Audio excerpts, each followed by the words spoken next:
বড়লোক কেন? ঢাকা শহরে তোমার এত বাড়ি গাড়ি কেন? তোমার এত বড় বড় ব্যবসা কেন? তুমি কেন বড়লোক সেটার উত্তর দাও আমাকে। আমার গাড়ি আছে, বাড়ি আছে, আমি অনেক বড় লোক, তাতে হলোটা কি?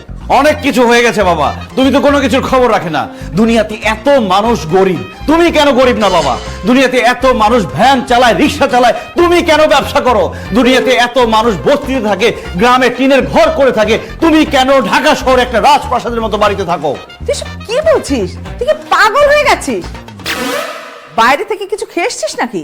আমার কোনো কিছু খাওয়ার অভ্যাস নেই মা, সেটা তুমি খুব ভালো করেই জানো।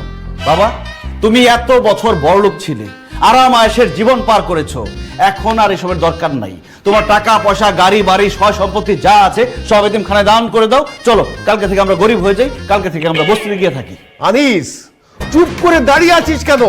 বুঝতে পারছিস না যে ও আর মানুষ নাই, রোহান নাই, ও পাগল হয়ে গেছে? ডাক্তার ডাক।